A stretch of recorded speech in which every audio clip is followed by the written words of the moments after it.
Hey folks, so this is a re-record of my GDC talk, which technically hasn't aired yet because it will air in July, but I have already recorded it and sent it off to them.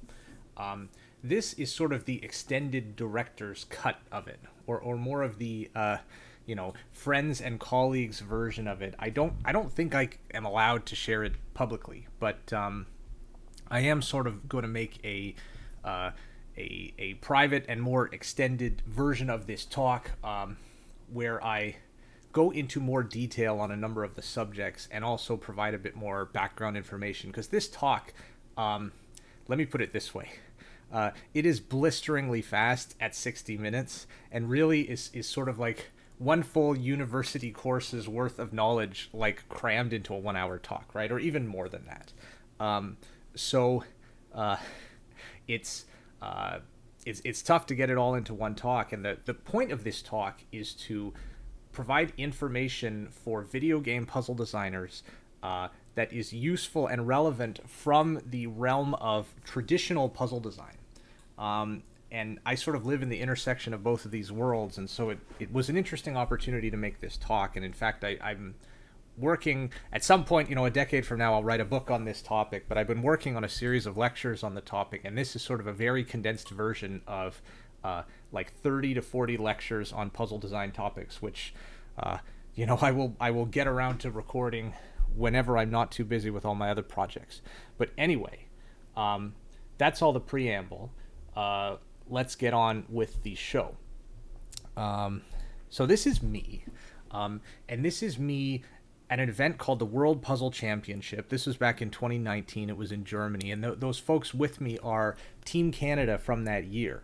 World Puzzle Championship is sort of an Olympiad-style puzzle-solving event. Every country sends a team of their representatives, and there's different events, both solo as well as team events. I was 29th in the world that year, and first overall among the Canadians.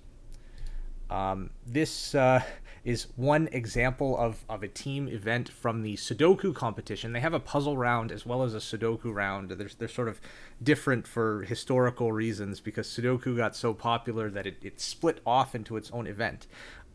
In this particular event, you had to solve these interacting Sudoku pieces in the form of a trophy, which you then had to assemble in the correct manner while also obeying all of the constraints of all of the puzzle. And the correct way of doing this was to figure out how the puzzle pieces had to fit together, solve them, and then assemble them. If you did that in the wrong order, then you ended up with this, where you had to assemble it and then figure out the solution to the puzzles. Here's another example from a previous year. This was 2014, and it is a team chess puzzle where you're sort of standing around on squares, and there's sort of different things you have to do with the pieces. My team came third in this event overall, and that was a lot of fun. I mean, traditionally, World Puzzle Championship also has just sort of a lot of exam-style, like paper puzzles where you're sitting down and trying to solve a bunch of puzzles in the time. It's actually the main event lasts 3 days, and there's like 20 rounds of puzzle solving. It's kind of a brutal endurance of the brain, but a fantastic event, and one of my favorite things in the world is to go to World Puzzle Championship. Some additional background on me. In addition to that, I love doing puzzle speedrunning. This was a world record time I got in a game called A Monster's Expedition, and that was achieved through all kinds of sequence breaks and breaking the game and finding ways to solve puzzles that the designers didn't expect. I also have a world record in a quite obscure category of Tetris, Japanese arcade Tetris. But so I like puzzle solving.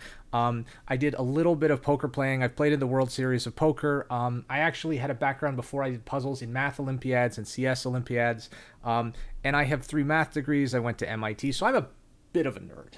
On top of that, I also create puzzles. This is a puzzle where you have to slice this shape into pentominoes. No two adjacent pentominoes can be the same shape.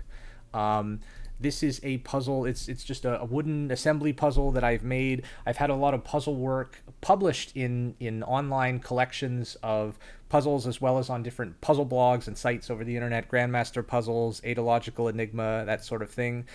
My style, I like very visual puzzles and puzzles that have unique themes, that have a bit of sparkle or enticement to them visually. And I like to surprise and delight people with the types of things that come out of these setups. I've also been featured on Cracking the Cryptic, which I think is sort of the biggest YouTube channel for logic puzzles. This is sort of one of my puzzles that was featured there. Yeah, so I'm kind of a huge puzzle nerd. I'm actually on the hosting committee for World Puzzle Championship, which will be in Toronto in what was originally going to be 2021 and now may be actually 2023, because we may have lost 2 years of World Puzzle Championships due to the pandemic. We'll see how that goes. I've had a lot of experience mentoring other puzzle designers and consulting on some video game puzzle design. And I'm working, as I mentioned at the start, on a lecture series and possibly one day a textbook on the topic of puzzle design. But I also have a day job, and my day job is I run a video game studio called Lunark, which we founded in 2013. Right now, the studio has about 15 full-time developers, and we are working on our third game. To give you a background on Lunark, our first game was Prismata, which was a sort of puzzly turn-based strategy game that is the type of game that you could think many moves ahead because there's no randomness and no hidden information. I also developed many puzzles for this game. The single-player mode is very puzzly, but there's also a puzzle mode that has different challenges where there's sort of only one solution or a unique order in which you have to do things in the context of a strategy game where you're managing resources and choosing which guys are attacking and defending. Our second game is Jelly is Sticky, which is mostly a solo project of David Ree, who's one of our other developers, but I made about half the levels in the game. It is a Sokoban-style block-pushing puzzle game, which is coming out sometime this summer. I mean, maybe by the time GDC rolls around, this will be out or close to being out. We're sort of in the last legs of polishing it up. Game number 3 is we're doing a 100-player open-world multiplayer puzzle game. Our goal in publishing this game is to have 10,000 handmade puzzles in the game amongst dozens of puzzle types, both logic puzzles as well as sort of physical in-universe 3D puzzles. And we're working with dozens of puzzle creators to create the content for this game. And in the process of making this game, I have interviewed, hired, and worked with dozens of different puzzle designers. And puzzle designers come in all flavors. Like, some of these folks I'm working with are doing logic puzzles, or they've had stuff published in New York Times Crossword. They've done chess compositions, which are like chess puzzles. Some of them have designed content for escape rooms or puzzles for things like MIT Mystery Hunt. Many of them have designed physical puzzles. I'm also working with a number of game designers who've worked on indie puzzle games, sort of like their own solo indie puzzle projects, or have done level design for small indie puzzle games. I've also interviewed a number of level designers for AAA games that have done sort of more puzzly type layouts and level design for action adventure like Zelda style games that have puzzles in them, that sort of thing. And through the process of meeting and interacting with all of these people, like, one of the things that I've learned is that the approach taken by sort of traditional game designers and level designers versus puzzle designers, well, let's just say there's an ocean of difference in how they approach the task of creating the puzzles. And something else that I learned is that most traditional puzzle designers have actually never worked on video games. And most video game designers don't really have much of a background in traditional puzzle design, even those who are assigned the task of creating puzzles for games. They're often just game designer, level designer with sort of a more generalist background. And suddenly they're immersed in this task of creating a puzzle, and they don't necessarily know what to do or even what resources to turn to learn what to do, because there aren't that many of them out there. But puzzle design is actually a very rich topic with a history of hundreds of years. Humans have been creating puzzles for probably as long as we had language. But, there's records of puzzles dating back thousands of years, and even some of the more famous puzzles that we know today, like the Chinese rings puzzle or the Bagnadier puzzle, that dates back hundreds of years. So do magic squares. The problem is that puzzle design knowledge is very siloed, and there's sort of these different sub areas, the crossword people, the escape room people, and they all have their own vocabulary, their own puzzle construction techniques, and their own best practices and aesthetic inclinations that they don't really share widely. This knowledge isn't available in one source. For example, traditional puzzle designers for a lot of types of logic puzzles, they may hate puzzles with multiple solutions, whereas game developers working on traditional adventure games like text adventures and point-and-click adventures, they often loved putting multiple solutions in their puzzles. And so the sort of aesthetics or the choices vary between these communities, and it's not just because they have their own personalities. It's because those choices fit the medium that they are working in. So often you'll get two puzzle designers from different areas working on something, and they'll have completely different approaches or instincts as to whether, like, we should make this puzzle unique or we should not have a unique solution. And there are pros and cons to both, and reasons why those aesthetic inclinations exist in those sub areas, right? So anyways, the goal of this talk, it's themed around 30 rapid fire lessons, but it's really to introduce traditional puzzle design theory and sort of the language of traditional puzzle design, as well as to expose a few of the sort of secret design techniques that puzzle designers use and show applications to video game puzzles. So in other words, we're going to bust open the silos and try to reveal a little bit of that knowledge inside there. Before we do that, I do want to give credit where credit is due to game and level designers and what they do really well. Traditional game designers are great at inventing rule sets and sort of iterating on levels via playtesting. They're great at sequencing things and sort of creating a build-up to an exciting moment. They're great at watching people playtest the game and adjust the difficulty in order to sort of remove stuck points and allow lots of players to get through a challenge. They're good at creating fun through, what game design people call flow, that sort of experience of being in the zone where the level of challenge is just right so that you feel like you're accomplishing something, but you're not bogged down by getting stuck. And I think traditional game designers are good at doing this. There are problems with this approach, right? You might sand off all of the interesting difficulty of your game if you have a linear puzzle sequence that you don't want anybody to get stuck on, right? There's all kinds of ways in which this approach will fall short. And the thing that I think traditional puzzle designers do best is almost completely orthogonal to that, which is they identify powerful Eureka moments and they create impactful setups for those Eureka moments. And this to me is sort of the unique skill of a puzzle designer, is being good at just this one thing. And puzzle design is also a skill that's very transferable. Like, people who are good at designing logic puzzles are also often very good at designing crosswords and escape rooms and physical puzzles and chess puzzles and that sort of thing. Like, this is a transferable skill, and it can also be transferred to that of video game puzzles, which is something that we learned after hiring a lot of these traditional puzzles and just throwing at game stuff and realizing, that the content they make is great. I would encourage any game developer or game director who's trying to create puzzles for a game to consider hiring traditional puzzle designers, even if, they're not experienced at your game engine or whatever it is that you're using. Find other people that they can work with in order to make that happen. But hire traditional puzzle designers and let them do their thing, and you'll see that they'll be able to create interesting stuff no matter what the sort of constraints or the universe you're in is. Anyways, so on with the 30 lessons. Lesson number 1 is Eureka moments are the atoms of puzzles. And really this lesson is just an excuse to define Eureka moment, which to me is the most important definition in all of puzzle design.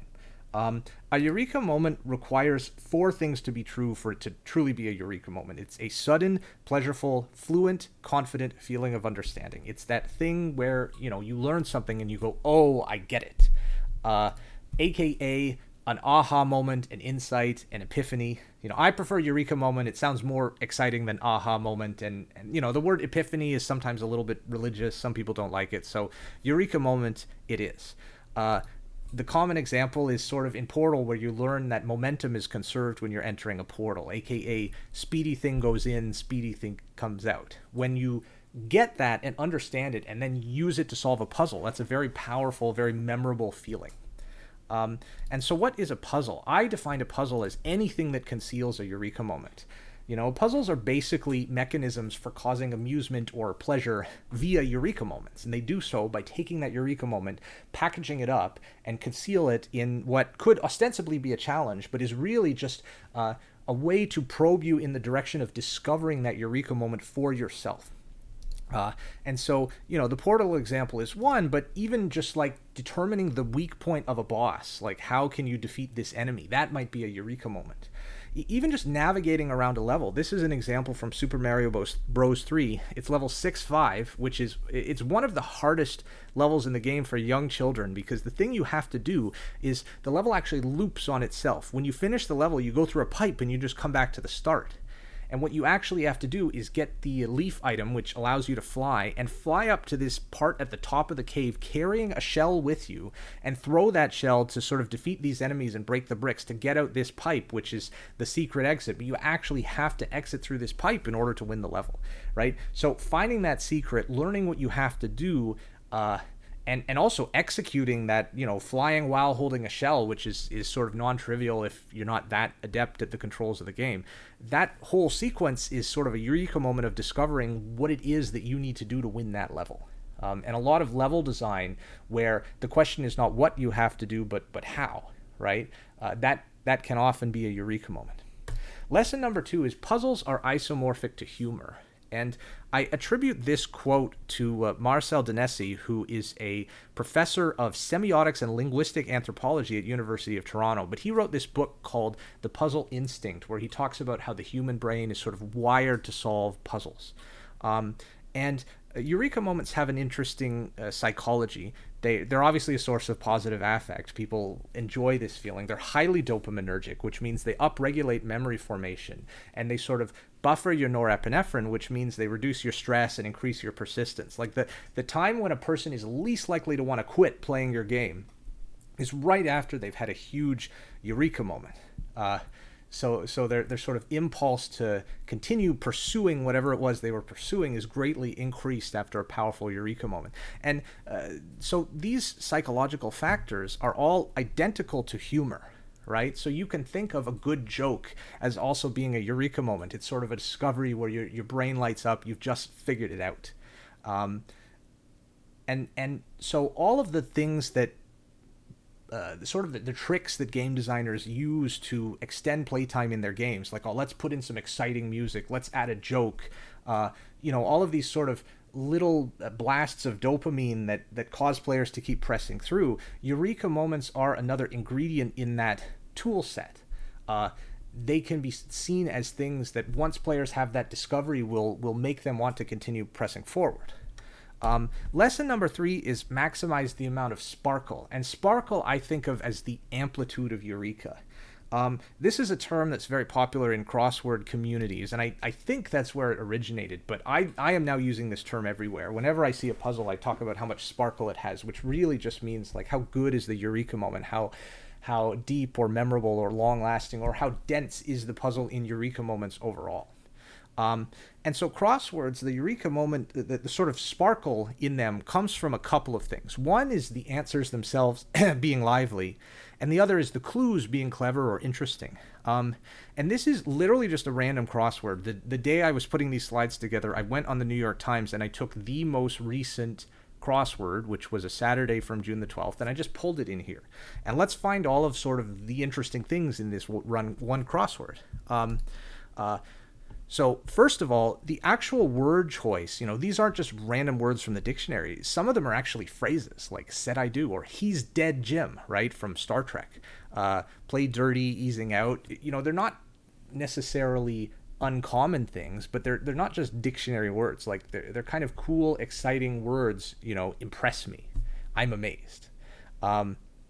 Said I do is in here right next to bride, right? There's sort of this little playfulness going on with the choice of words in this crossword. There's also just kind of interesting nouns or interesting ideas. Some of these have cultural relevance, like Robin Fenty is Rihanna's real name. Boston Pops, Braveheart, like movies or things that people enjoy as part of pop culture. They can often just make the crossword more lively. But also the clues. So here's a word press box, and I'm going to show you in a second what the clue was that had this as the answer. The clue was it covers the field. And you might have to think about that for a second. Like, it covers the field. That sort of hints at like the grass or the turf. But no, it's actually the press are covering the field, as in they are reporting on the game. The press box is the place where the reporters are that are covering the game and therefore covering the field. So it's a pun, or it's sort of a double entendre, or it's a bit of misdirection where you think covering means one thing and it actually means something else. So when you finally get this answer, and it might not be that you solve it, it might be that you get all of the other words that are crossing over it and then realize the answer is press box, and then you go, wait, press box? And then that light bulb goes off and you realize, oh, I get it, cover means that. And advanced crossword solvers, they know to look for these puns and clues, especially when they're solving a Saturday puzzle, which is sort of the more difficult cluing of the week. It's the difficulty goes up from Monday to Saturday. So if you're on a Saturday puzzle, you know the author is kind of messing with you, right? I'll show you one other example, which is this word. And this word has been in the New York Times crossword hundreds of times. But this particular time, it was clued as follows.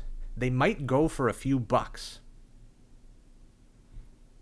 And that one might take a while, but once you realize this is the word does, not the word does. It's does as in female deer, which might go for a few bucks as in male deer. When you read they might go for a few bucks, you might just think some cheap item, but no, it's completely unrelated to that. And so this sort of wordplay or pun or double entendre or double meaning in this case of the word bucks, creates playfulness and liveliness in the crossword, which makes it more exciting. I will give you one more example that's quite a bit different. This is the word ace. And again, been in the New York Times crossword hundreds of times, but it was clued this time as asexual informally, which is sort of interesting. I will click this link and I'll show you. There's this site called crossword info, and you can go through, and this is just the New York Times crossword. You can see every time the word ace was used and how it was clued. And let me just zoom in a bit. So that was June 12th. It was clued as asexuality, but before, a thing in poker, a whiz, a king beater, aka ace beats a king, point of no return, like in tennis. So there's some puns in here, but this is the first time ever that ace was clued with anything to do with asexuality in sort of 900 results. And so that's interesting, but you might also think like, what's going on here? Where did my... okay. Fortunately, that worked when I gave the actual GDC talk. I'm not sure why it's messing up here.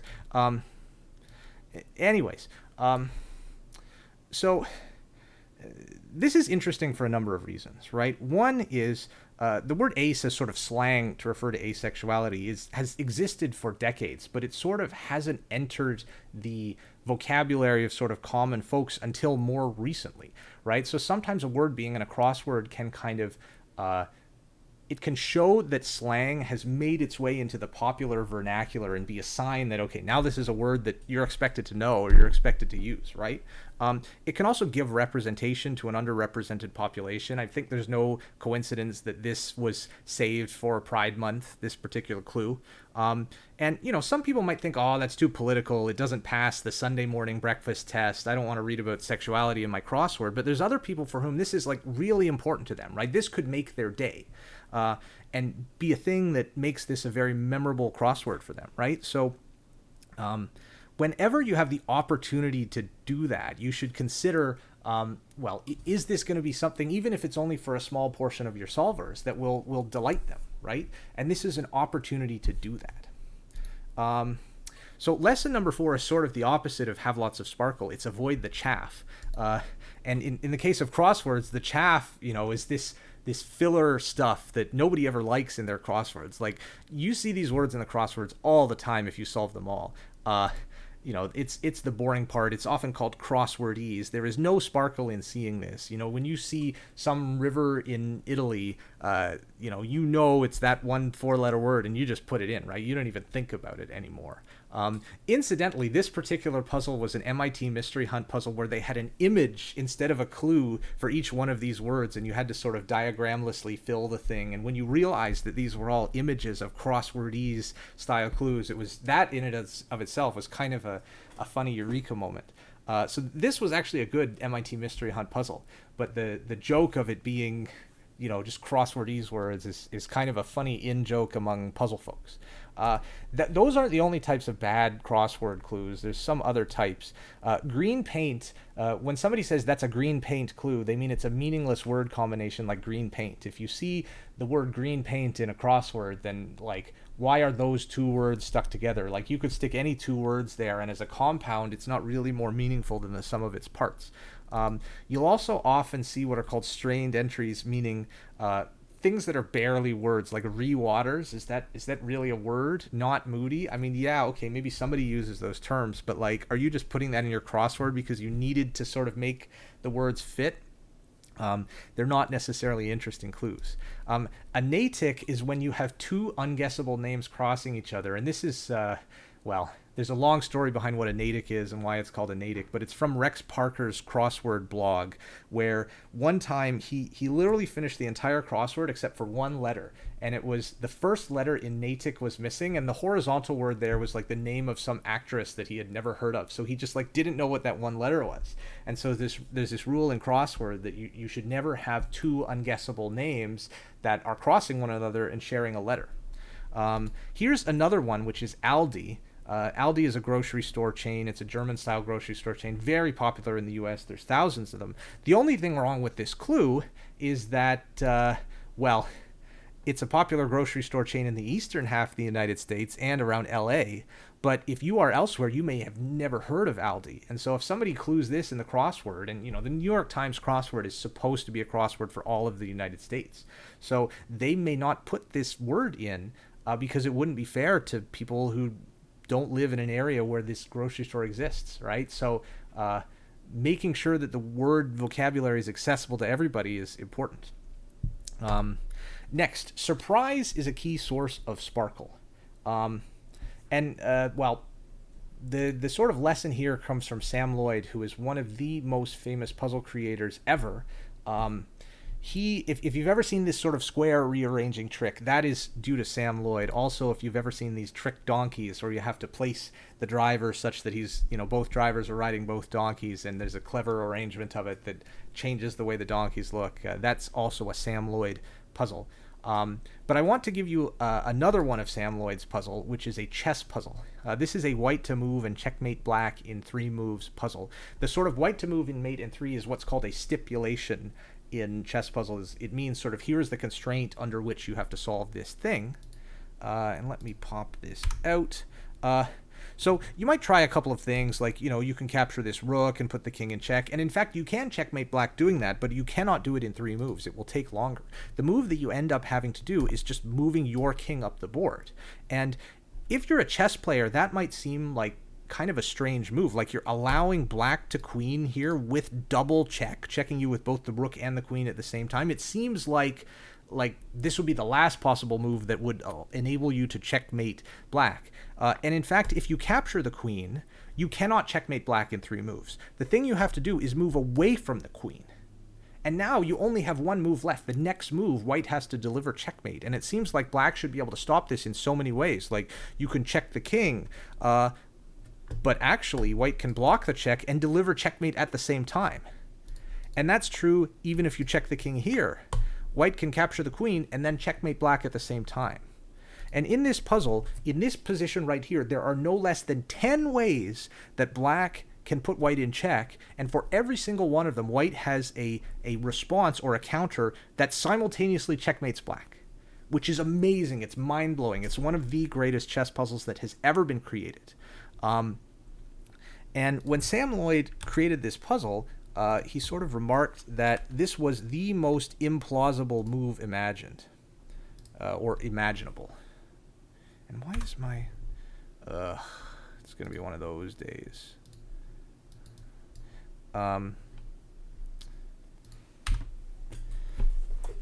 Okay. Well, yeah, and this was actually entered in a tournament of chess puzzles, and it won first place. And Sam Loyd sort of remarked that his goal was to compose a puzzle where if you showed this to 1,000 grandmasters, the correct move would be different than to what 999 of them would propose.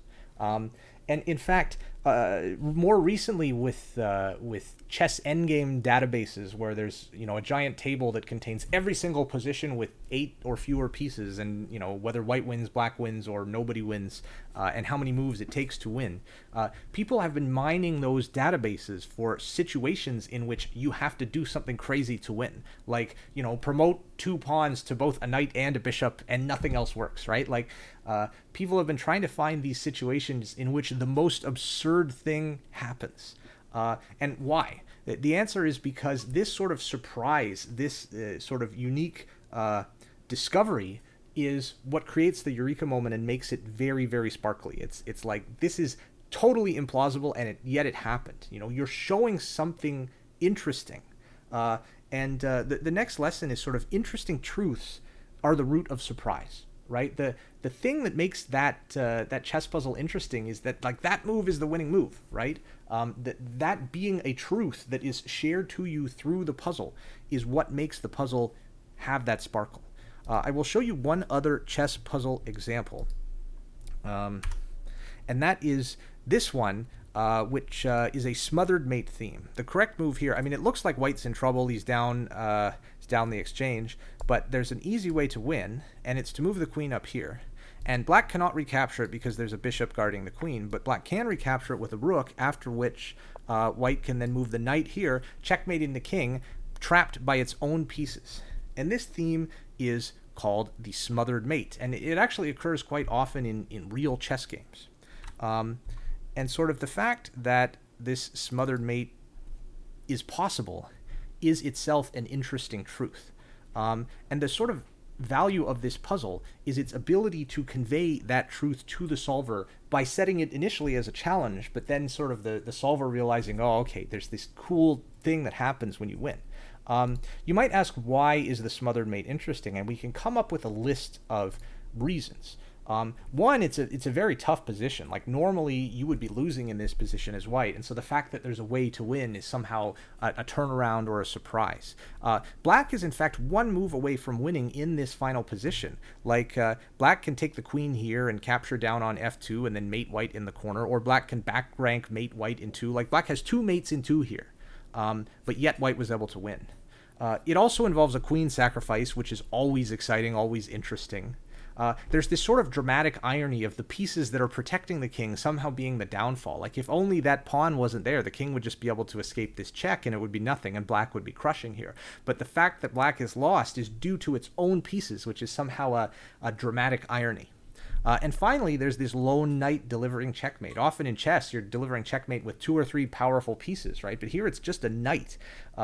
You'll almost never see a knight giving checkmate on its own. And somehow these are all things that make it surprising. And fundamentally, they are all unexpected things. And the fact that these are unexpected is what makes the puzzle exciting, or have this sparkle or this value. There is a sort of neuroscience-y reason for this. And it's really that more unexpected things are actually genuinely more dopaminergic. And I'm sure you've all seen the classical rat-in-cage operant conditioning experiments, the Skinner box from the 1950s. I want to tell you about one more recent variation from more like 1 decade ago.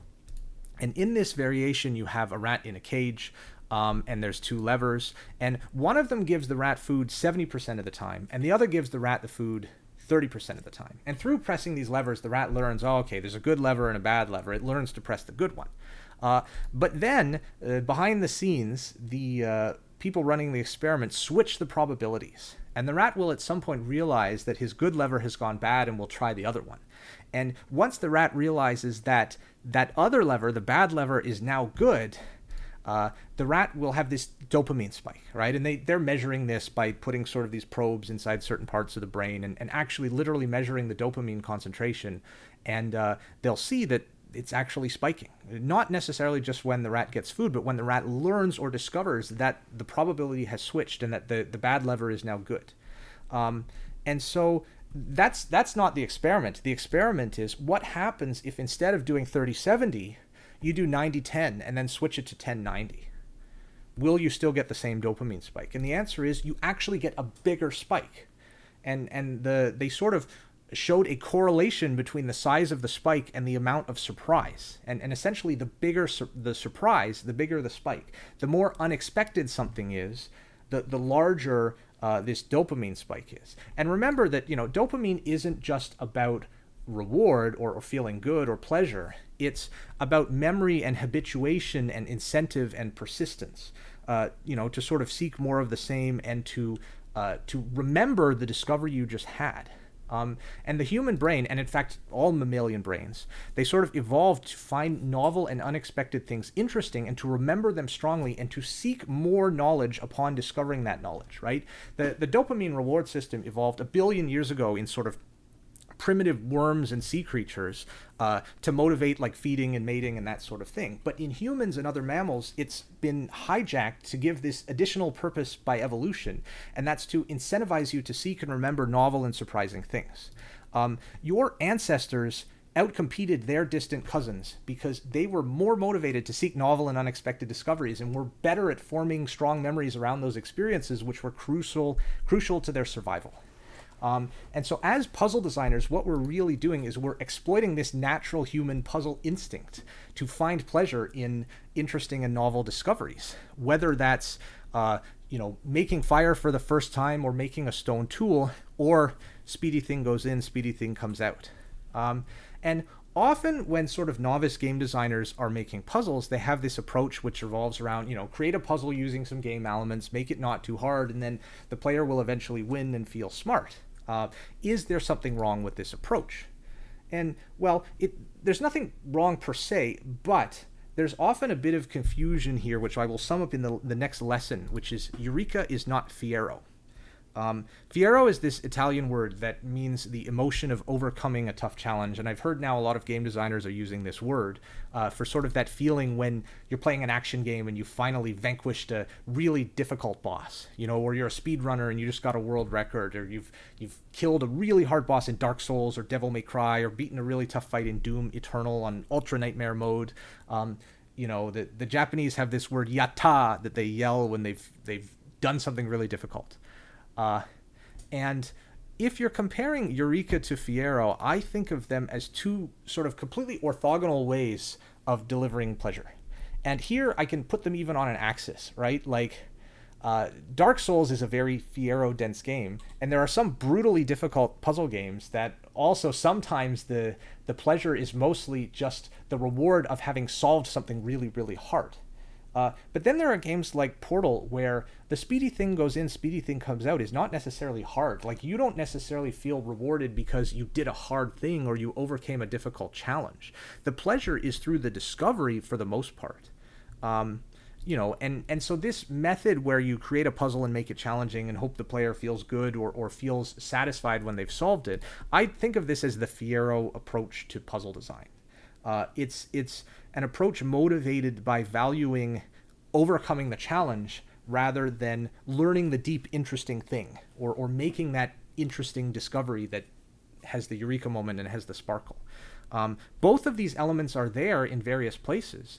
But one thing to understand is that you don't even have to be the person that solved the puzzle to get the Eureka moment, right? You could be sitting in a classroom and getting a Eureka moment. You could have somebody show you a puzzle and show you how it works, and you still get the full value of the Eureka moment. Whereas the Fiero is when you yourself are presented with a challenge and nobody spoils you on it and you solve it yourself.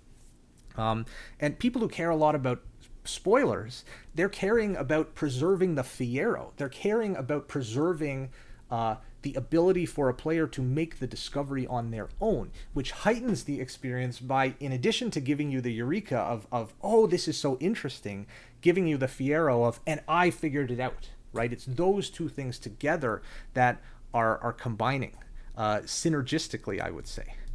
So is the Fiero approach bad? Well, one thing I would say is that any challenge can confer Fiero, like action games, even just going through something really grindy and annoying. Sometimes just being done with it can feel good. But puzzles have Eureka as sort of their unique selling point, their unique feature. So the question I always ask people is, well, why are you making puzzles?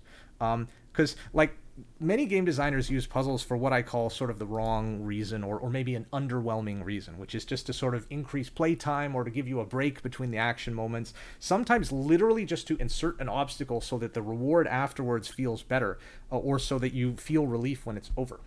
And, if you're just putting puzzles in your game to pad out the playtime or to act as downtime or whatever, like, that's fine. It's your game. You can do what you want.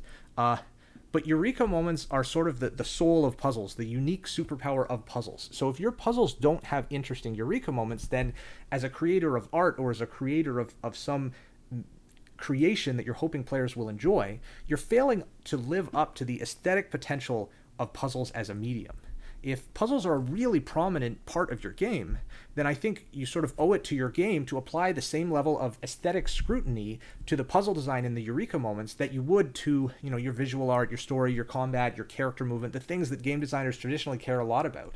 But you should care about the Eureka moments of your puzzles as much. And if you're just inserting them there to sort of fill a gap, then you might not be doing that. And I feel that a lot of games that have little puzzle mini games in there, you know the ones that I'm talking about. They're doing this. I'll give you a quote from Jonathan Blow. He says, "It's not a good idea just to trying to make the player feel smart. You want to communicate to them an actual substance of something."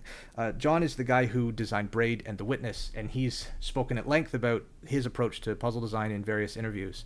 And I think he sort of shares this notion that the aesthetic of making a good puzzle isn't just about making a challenge that makes the player feel satisfied. It's about having something deeper as a part of that puzzle that the player can uncover, and then communicating that truth to them through the puzzle, whether it's a truth about discrete math or something that may have nothing to do with the universe of the story of your game. It's more just the puzzle is a representation of a deep and interesting mathematical idea or logical idea that you can then learn through trying to solve that puzzle. I will give one more example. These are two puzzles. The left one is a puzzle by John Conway called The Shipper's Dilemma. And in it, you have to fit all of these blocks into a 5x5x5 zone. And they are, I think you get 6 2x4x1s, 6 2x2x3s, and then 5 1x1x1s to sort of fill the remaining voids. And this puzzle is a 10 out of 10 fascinating, deeply interesting puzzle that once you solve it, the configuration of the solution, there's essentially only one solution up to trivial symmetries. And that solution has a very unique way of covering the space inside of this cube. And you can do all kinds of mathematical analysis to reason about why that must be the one solution. And if you just try and plonk them in there randomly, you won't solve it. You need to think deeply about covering up the space inside that cube in order to solve it. But it's not necessarily that difficult. It's just you have to apply a bit of mental strength to get there. But this puzzle contains so much interesting truth. Like, you can learn about reasons why that solution is the only solution that have sort of a deep combinatorial significance to them. Like things involving tiling the colors of the inside of the cube. You can sort of look at, what about these exact 27 squares in the cube? How do we cover just those? And you can see sort of sub-problems of covering the whole cube that reveal insight about what the solution has to be. Meanwhile, the thing on the right is you have this Z pentomino, and you have 25 of them, and you just have to fill the whole cube with them. And somebody wrote a computer program and discovered, there's 4 solutions, and there's not really any solving method or any insight. This is literally just sort of a time-wasting toy where you're playing around with these blocks and trying to fit them in. And you will just try random stuff, and eventually you'll get it, but you won't have any knowledge of why that worked or how you were able to set it up so that it did that. It's still a fun puzzle that will amuse people, but it doesn't reveal any truth about the universe. There's nothing interesting about the solution to this puzzle. It's just putting blocks in a box. And I think one of the things that John Blow said in the same interview was that the beauty in puzzles, sort of the amount of beauty is correlated to how much truth they reveal, right? Or how much information about the universe can be shared with the solver because of that puzzle. And this left puzzle is very dense in truth and beauty. And this right one is, to me, it's just a time waster. And there are many, many puzzles like this, that there's not actually an interesting solution method or an interesting trick. It's literally just play around with the thing until it's done. And so to me, if I'm looking at the aesthetic values of puzzles as a medium, this one on the left, the Conway Shipper's Dilemma, is at the absolute peak, and the one on the right is just bland. And it's sometimes hard to tell the difference. It's sometimes not easy to, there's no place where puzzles are ranked necessarily according to how truthfulness, how much truth they have, right? Like, it's something that, real nerdy puzzle folks know and will give you recommendations about. But I think the sort of general vernacular about when people talk about puzzles, they don't even have the words to describe this, right? The fact that this puzzle is better than this one in a way that is deep and meaningful is hard for some people to understand or describe. But the way I explain it is just how much truth is there in this puzzle. And so, this is basically a meme, but if your goal is creating great puzzles, then focus on communicating those interesting truths to the solver rather than just making the solver feel smart or feel satisfied that they completed a challenge. That all said, different solvers do seek vastly different solving experiences. Like, the most popular Sudoku books are actually these just like giant book of 1,000 puzzles. Some people refer to this as computer-generated crap. But honestly, there are people who've done this for hundreds of hours and they like it. It's because they're seeking a certain solver experience. Some solvers just want that sort of low dose, low difficulty repetition of the Eureka moments they already know. They just want to be reminded of it. And they want to flow through the puzzles gradually and feel the accomplishment of just making progress and solving and completing all the puzzles in the book, rather than having this sort of high dose roller coaster of interesting Eureka moments that might be more difficult or might present more challenge. There are other puzzles that have these different aesthetics. Like the Chinese rings puzzle actually requires 341 steps to solve. It's basically 1024 divided by 3 is how many steps it is. And the process of going through and solving it is actually a very deep and meditative one, where you kind of have to remember where you are, and you have to, like, it's sort of like counting in binary. And it's less about the Eureka moment. I mean, there is a deep Eureka moment when you're discovering that this is actually what you have to do. But the process of solving it is more a process, a meditative and slow process of methodically going through the motions.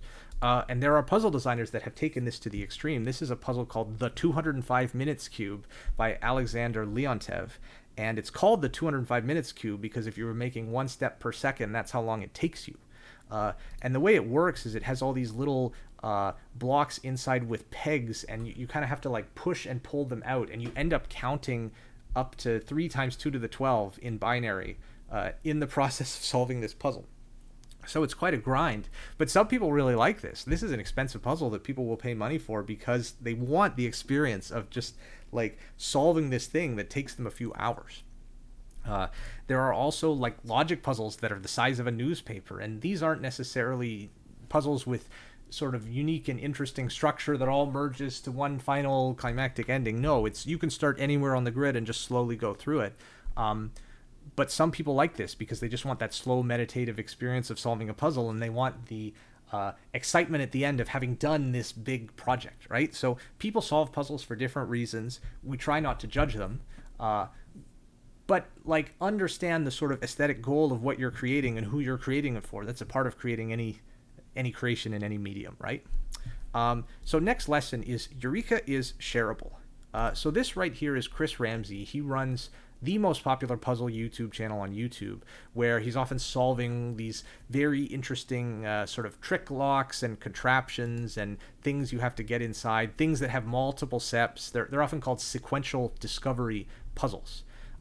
Here's an example. This puzzle, he literally has to use a phone that's been wrapped up in this sort of wooden thing to make it look all ancient. And there's some AR thing going on where he has to play a melody with a little mallet in order to sort of satisfy the constraint of the phone, which will then open up the next part of this puzzle. It's wondrous to watch this. But the sort of lesson that comes through these sequential discovery puzzles, and every one of these videos, by the way, has more than 1 million views on YouTube, right? Like, they're quite popular. The lesson is that Eureka can be fully experienced by an audience. Like, all of the excitement of learning and discovering the things that you learn and discover solving these puzzles can be seen by the audience. And these videos, like, some people would regard them as spoiler videos for everything, right? But the sort of aspect of learning the truth cannot be spoiled. That moment is the same moment whether or not you discovered it for yourself or not. It's the Fiero that you're spoiling. And these puzzles are often puzzles that the audience, they may never buy and solve for themselves, right? There's so many puzzles out there that you'll never actually do all of them.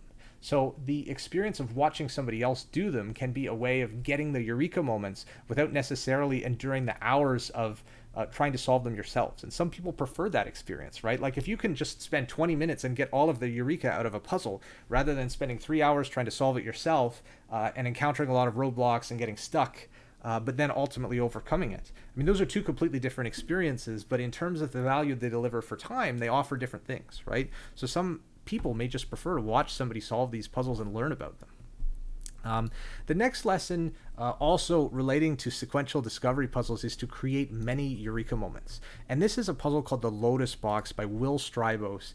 And it has so many tricks packed into this little puzzle. This thing has magnets, it has hidden compartments, it has a spin move, it has a thing that is secretly two pieces but looks like it's one piece, and you have to like hold one bit to the side to kind of provide a little bit of friction so that you can then pull it apart. It has all kinds of stuff buried inside this one little box. I counted 8 separate Eureka moments in the solution of this thing, and it's wonderful. And that's why people are willing to sort of, like, these things are hard to find. You got to buy them online and order them. Escape rooms are similar. If you've never done an escape room, I would highly encourage you to do them. If you're in a post-pandemic world and they're open again, do 5 of them, honestly. Like, take your whole team to do them if you're working on a game dev team in a puzzle-heavy game. They tend to have about 10 to 15 puzzles in 1 hour. They're very intense. They're high-dose experiences, not just because of the time pressure, but also just because of the sheer amount of content.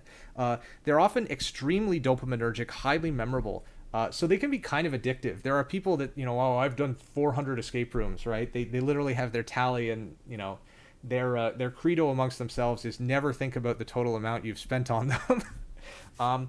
But escape rooms were a $2 billion year industry in the US alone in 2019, and that was sort of the biggest.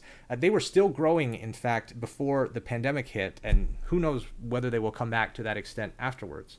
But I highly recommend them, and I have had wonderful, fascinating experiences. I have done escape rooms where I've had to crawl around on my hands and knees and sniff things in order to solve a puzzle related to sniffing, and it was a puzzle themed after being a cat. Escape rooms take you in wonderful places, and I think as a game designer you can learn a lot from what they've done. Now, the interesting thing about escape rooms is that many of the people who are working on these, they didn't start in puzzle design. They may have started in like theater set design, or maybe they were designing haunted houses, or they were working on the tech for making stuff pop out at you at a haunted house, right? And they've applied that to creating this escape room. But yeah, escape rooms are great. I'm going to pause the recording now. I will start part 2 in just a sec.